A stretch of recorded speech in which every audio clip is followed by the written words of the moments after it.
بیت المقدس مسلمانوں کا قبلہ اول ہے۔ اس میں کوئی شک نہیں کہ بیت المقدس یہودیوں، عیسائیوں اور مسلمانوں تینوں ریلیجن کے لیے مقدس مقام کی حیثیت رکھتا ہے۔ حضرت سلیمان علیہ السلام نے انسانوں سے نہیں بلکہ جنوں کی ایک جماعت سے اس کا کام کروانا شروع کیا، اس لیے اس عبادت کو ہیکل سلیمانی بھی کہا جاتا ہے۔ آقا کائنات جناب محمد صلی اللہ علیہ وسلم کی ہجرت کے 1 سال 5.5 مہینے کے بعد قبلے کی تبدیلی ہوئی اور اللہ پاک نے پیارے آقا علیہ السلام کی خواہش کے مطابق مسلمانوں کا جو کعبہ ہے قبلہ ہے وہ کعبہ کو فرمایا۔ اس مقام پر آج بھی مسجد قبلتین قائم ہے۔ السلام علیکم ورحمۃ اللہ وبرکاتہ۔ یہ ایک ایسا تفصیلی واقعہ ہے کہ جب اس کو سنتے ہیں پڑھتے ہیں تو ایمان تازہ ہو جاتا ہے۔ یاد رہے کہ اللہ پاک کے آخری نبی جناب محمد صلی اللہ علیہ وسلم نے غیب کی خبر دیتے ہوئے اپنی عہد سے ارشاد فرمایا کہ قیامت سے پہلے 6 چیزیں گن کر رکھو۔ نمبر 1 میری وفات، نمبر 2 بیت المقدس کی فتح، نمبر 3 پھر طاعون کی وبا جو بکریوں کی گولیوں کی طرح تمہارے اندر ہو جائے گی، نمبر 4 اس قدر مال کی کثرت ہو جائے گی کہ کسی آدمی کو سونا دینے پر بھی خوش نہیں ہوگا، نمبر 5 ایک ایسا فتنہ اٹھے گا کہ عرب کا کوئی گھر باقی نہیں رہے گا جس پہ وہ فتنہ داخل نہ ہوا ہو، نمبر 6 تمہارے اور رومیوں کے درمیان ایک صلح ہوگی اور رومی عہد شکنی کریں گے اور وہ 80 جھنڈے لے کر تمہارے اوپر حملہ آور ہوں گے اور ہر جھنڈے کے نیچے 12,000 فوجی ہوں گے۔ یہ 6 نشانیاں نبی پاک صلی اللہ علیہ وسلم نے تفصیل کے ساتھ قیامت کی نشانیوں کے بارے میں بیان کی ہیں۔ اس حدیث پاک میں جو دوسری نشانی بیان کی گئی ہے یعنی بیت المقدس کی فتح، اس بارے میں ہمارا آج کا موضوع ہوگا۔ یہ تو آپ نے سن لیا ہے کہ حدیث پاک میں اسے قیامت کی نشانی کے طور پر فرمایا گیا ہے۔ اس بارے میں مزید بات کرنے سے پہلے بیت المقدس کے بارے میں کچھ سنتے ہیں۔ یہ کس جگہ کہا جاتا ہے اور اس کی تاریخ کیا ہے؟ بیت المقدس مسلمانوں کا قبلہ اول ہے۔ یہ فلسطین کے شہر القدس میں واقع ہے۔ بعض نے شہر کو بھی بیت المقدس کی تاریخ دیکھے تو اس میں کوئی شک نہیں کہ بیت المقدس یہودیوں، عیسائیوں اور مسلمانوں تینوں ادیان یعنی تینوں کی ریلیجن کے لیے مقدس مقام کی حیثیت رکھتا ہے۔ اس کو القدس کا نام کیوں دیا گیا ہے؟ اس کے بارے میں حکیم الامت مفتی احمد یار خان نعیمی رحمۃ اللہ علیہ لکھتے ہیں کہ چونکہ اس زمین میں حضرت انبیاء کے مزارات بہت ہیں اس لیے اسے قدس کہا جاتا ہے۔ زمین کا یہ ٹکڑا انبیاء اور صالحہ یعنی نیک لوگوں کا مرکز رہا۔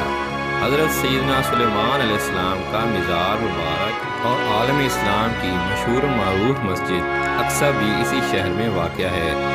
یہ بات کہ اس کو سنگ بنیاد کب رکھا گیا، اس بارے میں یہ کہا جاتا ہے کہ کعبہ معظمہ کی بنیاد ڈالنے کے 40 سال بعد سیدنا آدم علیہ السلام یا ان کی اولاد میں سے کسی نے اس کی بنیاد ڈالی، پھر اس کی تعمیر حضرت سیدنا سام بن نوح علیہ السلام نے کی، پھر ایک عرصے کے بعد حضرت سیدنا داؤد علیہ السلام نے بیت المقدس کی بنیاد اسی مقام پر رکھی جہاں حضرت سیدنا موسیٰ علیہ السلام کا خیمہ نصب کیا گیا ہے۔ پورا ہونے سے قبل حضرت سیدنا داؤد علیہ السلام کی دنیا سے وفات کا وقت قریب آ گیا تو اب آپ نے اپنے بیٹے حضرت سیدنا سلیمان علیہ السلام کو اس کو مکمل کرنے کی وصیت فرمائی۔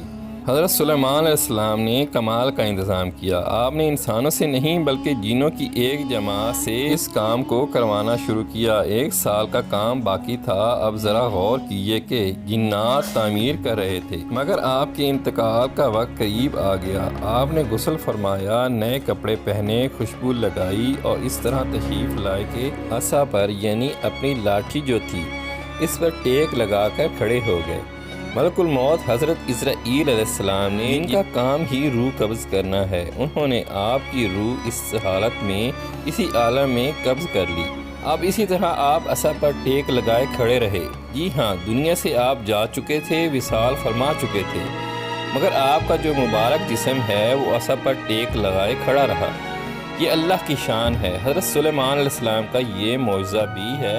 یہاں میں ایک اور دلچسپ بات آپ کو بتاتا چلوں کہ جب حضرت سلیمان علیہ السلام حیات تھے تو جنات کو رات کی رخصت بھی مل جاتی تھی۔ وہ دن میں کام کرتے تھے، حضرت سلیمان علیہ السلام بھی آرام کرنے چلے جاتے تھے، مگر آپ چونکہ اب کھڑے ہی تھے تو اب جنات کو دن رات کام کرنا پڑ گیا۔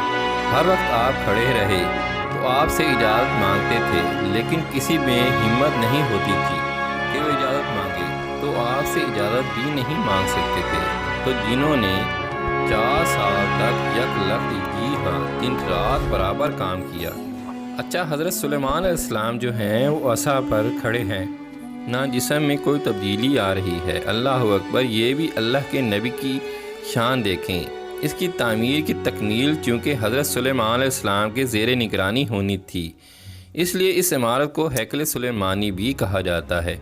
بیت المقدس کی روشنی کا انتظام بھی نرالے انداز میں ہی کیا گیا تھا۔ وہ اس طرح کہ حضرت سلیمان علیہ السلام نے بیت المقدس کی مسجد کو سنگ مرمر سے اور ہیرو موتیوں اور یاقوت سے بنوایا، اور بیت المقدس کے گنبد کے سرے پر کبریت احمر، یہ جو سرخ گندک تھی، اس کا اہتمام کیا۔ اس کی روشنی کئی میلوں تک پہنچتی تھی۔ اللہ اکبر! اچھا ناظرین، جیسے ہی ان کی تعمیر کا وقت پورا ہونے لگا تو اللہ کی شان دیکھیں کہ آپ کے عصا کو اس لکڑی کو دیمک نے کھایا اور آپ کا جسم زمین پر تشریف لایا۔ پھر لوگوں کو بھی پتہ چل گیا اور جنات کو بھی پتہ چل گیا حضرت سلیمان علیہ السلام دنیا سے جا چکے ہیں۔ سبحان اللہ! اتنی شاندار یہ عمارت ہے۔ بیت المقدس کی خدمت کے لیے کثیر خادمین حاضری دیتے رہتے ہیں۔ ایک موقع ایسا آیا کہ حضرت سیدنا زکریا علیہ السلام کے مبارک زمانے میں بیت المقدس کے خدام کی تعداد 4000 تھی، اور خدام کے 27 یا 70 سردار تھے، جن کے امیر سیدنا زکریا علیہ السلام تھے۔ حضرت سیدنا آدم علیہ السلام سے لے کر حضرت سیدنا موسیٰ علیہ السلام تک کعبہ یعنی بیت اللہ شریف ہی کعبہ رہا۔ پھر حضرت سیدنا موسیٰ علیہ السلام سے لے کر حضرت سیدنا عیسیٰ علیہ السلام تک بیت المقدس قبلہ رہا۔ جب آقا کائنات جناب محمد رسول اللہ صلی اللہ علیہ وسلم کی آمد ہوئی، آپ نے اعلان نبوت فرما کر اسلامی تعلیم اور اشاعت کا سلسلہ شروع کیا۔ تو مکہ مبارک میں جتنا عرصہ رہے، اس وقت تک بھی مسلمان بیت المقدس کی طرف رہ کر عبادت کرتے تھے۔ پھر نبی پاک صلی اللہ علیہ وسلم نے مدینے کی طرف ہجرت فرمائی، اور ہجرت کے بعد مدینہ منورہ میں بھی مسلمان 16 یا 17 مہینے تک بیت المقدس کی طرف رکھ کر نمازیں پڑھتے رہے۔ ہجرت کے 1 سال 5.5 مہینے کے بعد 15ویں رجب پیر کے دن مسجد بنی سلمہ میں نماز ظہر کے درمیان قبلہ کی تبدیلی ہوئی، اور اللہ پاک نے پیارے آقا علیہ السلام کی خواہش کے مطابق مسلمانوں کا کعبہ ہے، قبلہ ہے، وہ کعبہ کو فرما دیا، اور اب مسلمان کعبہ کی طرف رہ کر نماز ادا کرنے لگے۔ اس مقام پر آج بھی مسجد قبلتین قائم ہے۔ حضرت سلیمان علیہ السلام کے بعد بنی اسرائیل کے زوال کے ساتھ ہی بنی اسرائیل 2 حصوں میں تقسیم ہو گئے۔ ہیکل سلیمانی کی عزت میں بھی کمی آ گئی۔ ویسے تو ہیکل سلیمانی پر کئی حملے ہوئے، مگر ایران کے بادشاہ بخت نصر نے جو فلسطین پر حملہ کیا تھا، اس میں ہیکل سلیمانی کو مکمل طور پر مسمار کر دیا اور بڑے پیمانے پر یہودیوں کا قتل عام کیا۔ تورات جلا دی گئی، اور اس وقت یہودی غلاموں کو دریائے فرات کے کنارے آباد کیا گیا، اور انہوں نے اس بستی کا نام تلبیب رکھا۔ اس کے بعد ایران کے پہلے کسرا خسرو نے یہودیوں کو واپس فلسطین جانے کی اجازت دے دی۔ تب وہ جنوبی فلسطین میں آ کر آباد ہوئے اور ہیکل سلیمانی کی اثر نو تعمیر کی، مگر یہ تعمیر بھی زیادہ عرصے قائم نہ رہ سکی، اور 70 عیسوی میں روم کے بادشاہ دولس نے ایک مرتبہ پھر ہیکل سلیمانی پر حملہ کیا گیا، اسے مسمار کر دیا گیا، یہودیوں کو فلسطین کے جنوبی حصہ سے بھی نکال دیا۔ یوں فلسطین مکمل طور پر یہود سے خالی ہو گیا تھا۔ حضرت عمر فاروق رضی اللہ تعالیٰ عنہ کے عہد خلافت میں جب فلسطین فتح کیا گیا، اس وقت وہاں عربی نسل قبائل آباد تھے۔ اسلامی لشکر کی سپہ سالار سیدنا ابو عبیدہ بن جراح رضی اللہ تعالیٰ عنہ نے فتح یرموک کے بعد اسلامی لشکر کے ساتھ آپ دمشق میں آ چکے تھے۔ آپ نے اپنے اصحاب سے مشورہ کیا کہ کیسریہ روانہ ہو یا بیت المقدس۔ حضرت سیدنا معاذ بن جبل رضی اللہ تعالیٰ عنہ کے مشورے پر عمل کرتے ہوئے سیدنا فاروق اعظم رضی اللہ تعالیٰ عنہ کی بارگاہ میں ایک مکتوب روانہ کیا گیا، دونوں شہروں میں سے کسی شہر کا انتخاب کیا جائے۔ سیدنا فاروق اعظم رضی اللہ تعالیٰ عنہ نے جلیل القدر صحابہ اکرام علی بن رضوان سے جب مشورہ کیا تو مولا علی شیر خدا رضی اللہ تعالیٰ عنہ نے فرمایا کہ اے امیر المومنین، آپ اسلامی لشکر کو بیت المقدس کی طرف روانگی کا حکم دیں۔ وہ پہلے بیت المقدس کو فتح کریں، پھر کیسریہ کی طرف۔